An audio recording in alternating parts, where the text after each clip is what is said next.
Hello everyone, मैं आपका स्वागत करता हूं अपना नॉलेज 2.0 पर। बने रहिए दिव्यांशु दीक्षित के साथ। मैंने आपको पुरा पाषाण काल, मध्य पाषाण काल पढ़ा दिया था। अब मैं आपको पढ़ाने जा रहा हूं नव पाषाण काल। आज मैं आपको पढ़ाऊंगा नव पाषाण काल।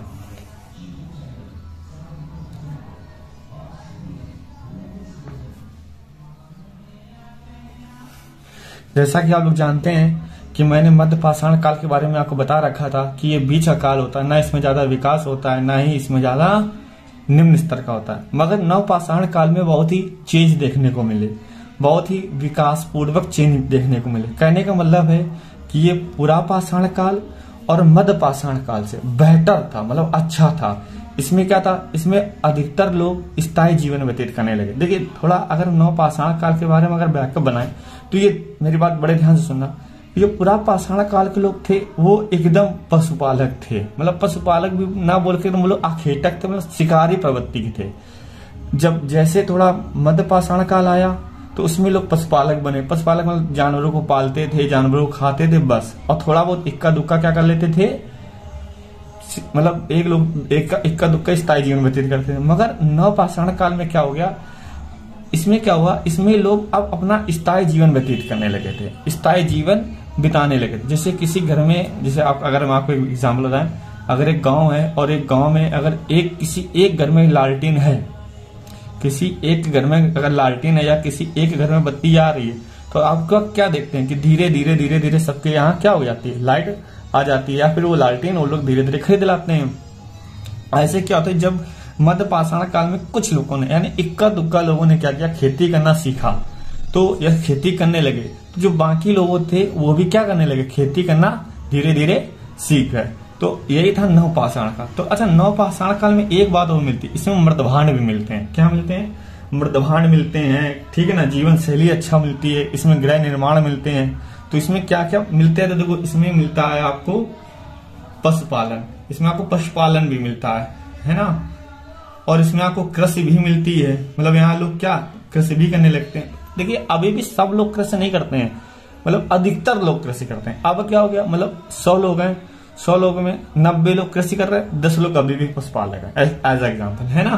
तो कृषि भी करने लगे हैं, और जीवन शैली अच्छी हो गई, उनकी जीवन शैली कैसी हो गई, अच्छी हो गई, जीवन शैली बेटर हो गई, उनकी जीवन शैली अच्छी हो गई है ना। गृह निर्माण, देखो सबसे बड़ी बात, अभी लोग गृह का निर्माण करने लगे, यानी घर का निर्माण करने लगे, गृह निर्माण करने लगे हैं। क्या करने लगे, गृह का निर्माण करने लगे, यानी अब ये घर का निर्माण करने लगे हैं। और ये देखो, और हमने आपको इसमें मतलब जो मध्य पाषाण काल और पुरा पाषाण काल में कहीं भी मृदभांड का नहीं निर्माण मिलता। मगर अब क्या हुआ, नव पाषाण काल में मृदभांड, यानी कि मृदभांड का भी निर्माण मिलने लगा। मृदभांड मतलब बोले तो कि होता है बर्तन, बर्तन का भी लोग क्या करने लगे हैं, अब ये लोग निर्माण करने लगे हैं, है ना। तो वही है कि क्या करने लगे, पाषाण काल में क्या चेंजमेंट आए, पशुपालन, कृषि, जीवन शैली में बदलाव, गृह निर्माण और मृदभांड का निर्माण करने लगे हैं, ठीक है ना। ये लोग भी निर्माण करने लगे। इसमें अधिकतर लोग क्या थे, स्थायी जीवन व्यतीत करते थे। इसमें अधिकतर लोग क्या करते थे, स्थायी जीवन व्यतीत करते। आई होप कि आपको इतनी बात समझ में आ गई होगी। चलिए अब मैं आपको बताता हूं कि जो नव पाषाण काल है, इनके साक्ष्य कहाँ कहाँ मिलते हैं और किस किस एरिया से मिलते हैं। आपको अब मोटी मोटी समझ हो गई होगी। इससे ज्यादा नव पाषाण काल में नहीं पूछा जाएगा, इससे ज्यादा नव पाषाण काल में नहीं पूछा जाएगा। तो आपको मोटी मोटी समझ विकसित हो गई होगी। तो चलिए पढ़ते हैं कि प्रमुख स्थल, मतलब कहाँ कहाँ से साक्ष्य मिले हैं, कहाँ कहाँ से साक्ष्य मिले। तो प्रमुख स्थल पढ़ते हैं, है ना। तो प्रमुख स्थल में सबसे पहले आता है मेहरगढ़। क्या आता है,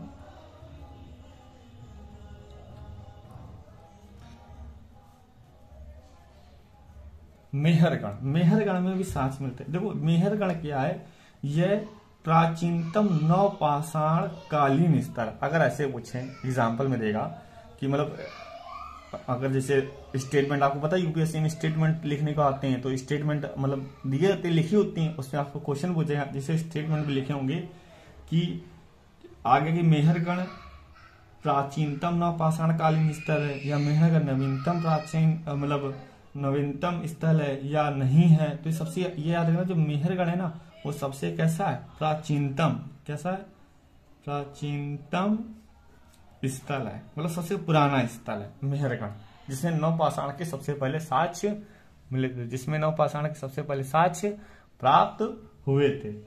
यहां से गेहूं का प्रमाण मिलता है। मेहरगढ़ से किसका प्रमाण मिलता है? गेहूं का प्रमाण मिलता है, प्रमाण मिलता है। अच्छा, हमने बताया था चावल का प्रमाण कहां से मिलता है? तो उत्तर प्रदेश से। और कौन से काल में मिलता है? मध्य पाषाण काल में मिलता है। तो यहां से गेहूं का प्रमाण मिलता है। अच्छा, इसमें क्या था? इसका जो आरंभ काल था, मतलब देखो किसी भी चीज का आरंभ एकदम डेवलप नहीं होता। जिसका तो मेहरगढ़ में जो इसका यानी नवपाषाण का जो आरंभ काल था, ये क्या मृदभांड रहित था। मतलब पहले मृदभांड नहीं बन रहे थे, धीरे धीरे बनना चालू हो गए। जैसे घर एकदम तो नहीं बनता, धीरे धीरे बनते ना, ऐसे आरंभ काल में मृदभांड कैसा था? मतलब आरंभ काल में जो मेहरगढ़ या नवपाषाण काल के जो स्थल थे वो कैसे थे? मृदभांड रहित थे, मृदभांड रहित थे, है ना। तो ये आई होप कि आपको ये बात समझ में आ गई होगी, है। अच्छा, इन्होंने अगले चरण में क्या किया? धीरे जब इन्होंने अगर आप पूछ सकते हैं, ये तो शुरुआती दौर थे, मगर इन्होंने धीरे धीरे मृदभांड का क्या करने लगे? मतलब मृदभांड बनाने लगे। और जो इन्होंने मृदभांड बनाया तो कैसे बनाया? चाक निर्मित बनाया। कैसे? चाक निर्मित मृदभांड बनाया, चाक निर्मित मृदभांड बनाया, ठीक है ना। और मेहरगढ़ से कोई भी मतलब मध्य पाषाण के कोई प्रमाण नहीं मिलते हैं। मध्य पाषाण के कोई प्रमाण नहीं मिलते हैं। आई होप कि आपको इतनी बात ये समझ में आ गई होगी।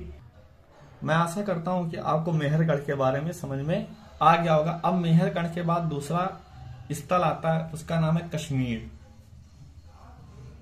कश्मीर से भी नवपाषाण काल के प्रमाण मिलते हैं। अच्छा, कश्मीर में दो जगह से, ऐसी इनकी दो जगह हैं जहां से क्या होता है? मेहरगढ़ के मतलब मेहरगढ़ कह रहे हैं कि नवपाषाण काल के प्रमाण मिलते हैं। कौन कौन से हैं?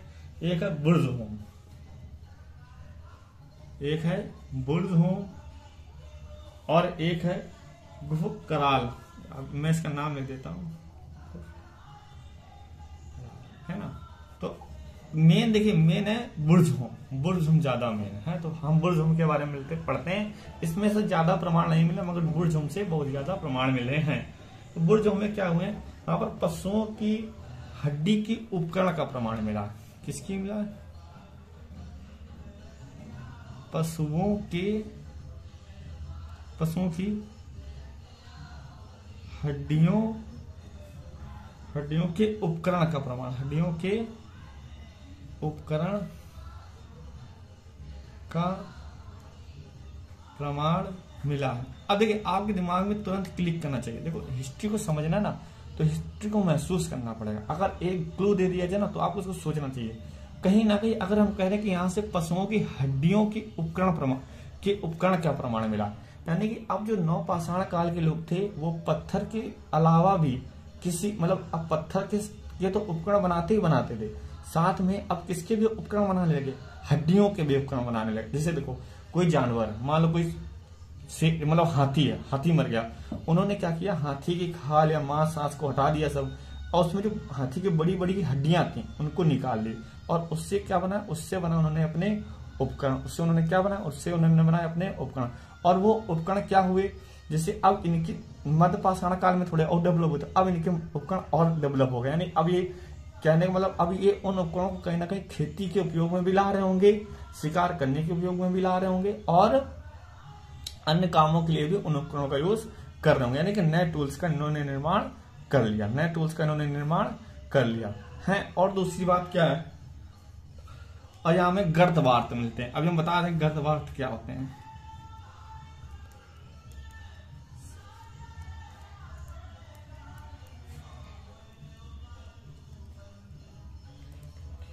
देखो, गर्तवास होता है गड्ढा, मतलब गर्तवास होता है एक तरह का गड्ढा। गर्तवास क्या होता है? गड्ढा। गड्ढे का मतलब होता है यहाँ एक धरती, मतलब धरती होती है, मतलब जो हमारी सरफेस होती है उसके नीचे उन्होंने लोग क्या खोदे? गड्ढा खोले। अब गड्ढा का प्रमाण मिलता है। अच्छा, वो लोग गड्ढे में करते क्या होंगे? तो वो शायद जो गड्ढे में है ये लोग ठंड से बचने के लिए रहते होंगे, भाई देखो तब ये तो है नहीं जैसे हम लोग स्वेटर पहन लो, ये पहन लो, कहीं देखो नवपाषाण काल में कहीं भी कपास जैसी खेती का प्रमाण नहीं मिलता है, फिलहाल नहीं मिलता है, ठीक है ना। तो गर्तवास यानी कि ठंडी हुई या पशुओं या और किसी रीजन से वो लोग क्या करते गड्ढे में रहते थे। इसका कोई मजबूता साक्ष्य नहीं है कि गड्ढे में क्या मतलब क्या करते थे, एक अनुमान लगाया जाता है कि गड्ढे में ठंड से बचने के लिए रहते थे। तो आई होप कि आपको ये बात समझ में आ गई होगी, आगे आपको कोई दिक्कत नहीं हुई होगी। अब हम पढ़ते हैं, देखिए एक चीज और आपने पढ़ी होगी कि इनका जो मुख्य जानवर था वो कुत्ता होता था। क्या होता था? कुत्ता। ये बेसिक चीज पता ही है कि कुत्ता सबसे प्रमुख जानवर होता था।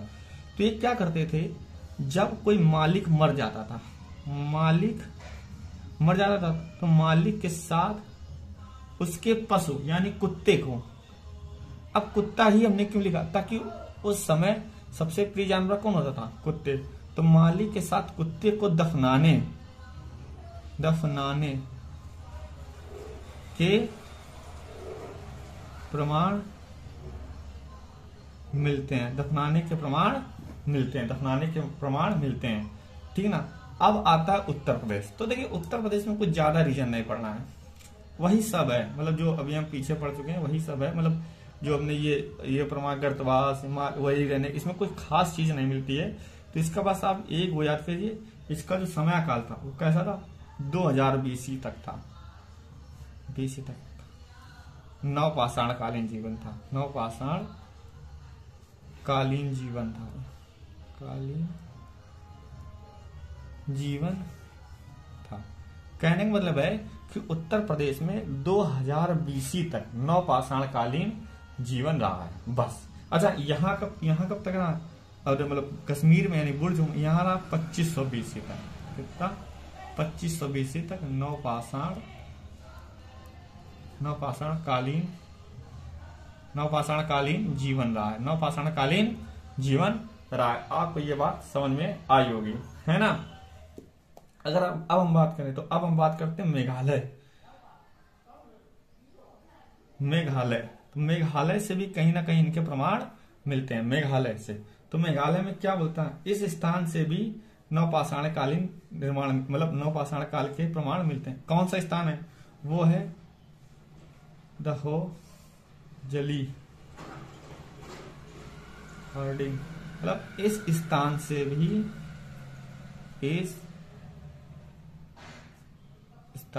भी नवपाषाण कालीन के प्रमाण मिलते हैं। तो मैंने बता दिया कि मेघालय में भी नवपाषाण काल के प्रमाण मिलते हैं। अब आता है, देखिए ऐसे ही बिहार में एक जगह है चिरांद, यहां से क्या होते हैं, नवपाषाण कालीन के हड्डी के उपकरण मिलते हैं,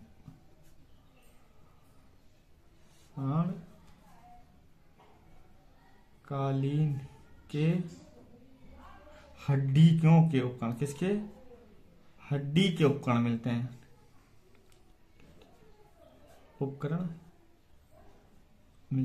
देखिए ये कोई फैक्ट नहीं है, मतलब फैक्ट का मतलब ये नहीं, ऐसी 4-5 स्टेटमेंट लिखी होंगी, ठीक है ना, और पूछेगा कि इनमें से कौन सा है। जैसे क्वेश्चन बन गया, एक क्वेश्चन आया कि कहां से हड्डियों के उपकरण के प्रमाण मिलते हैं, तो एक बुर्ज होम और एक चिरान दिया होगा, तो ऐसे लगा बुर्ज होम से और बिहार चिरान से, मेघालय से, उत्तर प्रदेश से, किस जगह से, उत्तर प्रदेश के इस स्थान से या कश्मीर के बुर्ज से।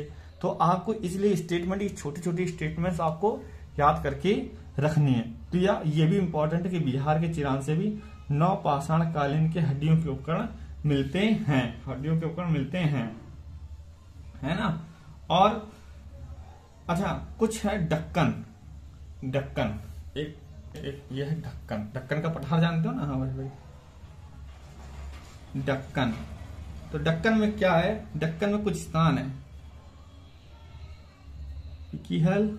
पिकीहल है ना, हलूर, हलूर और आदि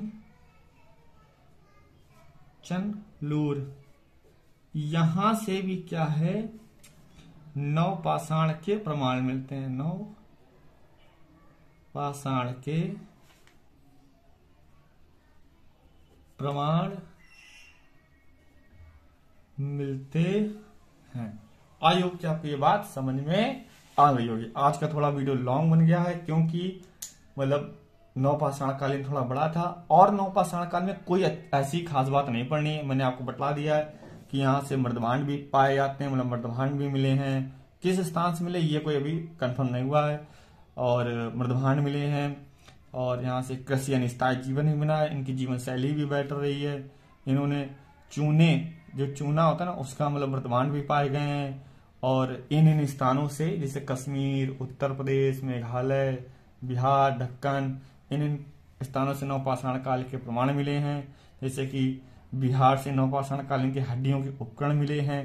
तो ना अब ये इससे ज्यादा इसमें नहीं पढ़ना है क्योंकि यूपीएससी इससे ज्यादा क्वेश्चन नहीं पूछता। देखो यूपीएससी का लिमिटेशन होता है, क्या है कि जब यूपीएससी आपसे क्वेश्चन पूछेगा ना तो अधिकतर क्वेश्चन पता कहां से आते हैं, अधिकतर क्वेश्चन आते हैं सिंधु घाटी सभ्यता, वैदिक काल, 6ठी शताब्दी ईसा पूर्व, मौर्य काल, अशोक एक बहुत ही चैप्टर, मतलब जो अशोक उसके अंदर आते हैं, उस अशोक, तो इनसे आते हैं। अच्छा, जो पाषाण काल, पूरा पाषाण काल, मध्य पाषाण काल और नव पाषाण काल है, इसमें से कुछ स्टेटमेंट उसी क्वेश्चनों में दी होती है। हम आपको क्वेश्चन भी सॉल्व कराएंगे, उन क्वेश्चनों में कुछ स्टेटमेंट्स दी होती है। उन स्टेटमेंट को उन्हीं सवालों में ये लोग एडजस्ट कर देते हैं, ये कौन सा सही है, या समझे ना। तो आपको ऐसे दिया है, कोई अलग से एक चैप्टर नहीं पूछेंगे आपके पाषाण काल के लिए। जैसे सिंधु घाटी सभ्यता पूछा, सिंधु घाटी सभ्यता के बारे में क्वेश्चन पूछा, उसमें से 2-4 स्टेटमेंट लिखी होंगी, तो उसमें से 2 स्टेटमेंट सिंधु घाटी सभ्यता से होंगी और 2 स्टेटमेंट पूरा पाषाण काल से होंगे। अब वो कहेगा इसमें से कौन सही है, ठीक ना, A 2 या B 3, मतलब ऐसे कौन सही, आपको ऐसे बताना होगा। अभी हम क्वेश्चन लाएंगे आपके सामने, तब आपको समझ में आया होगा। आई होप आपको समझ में आ गया होगा। धन्यवाद।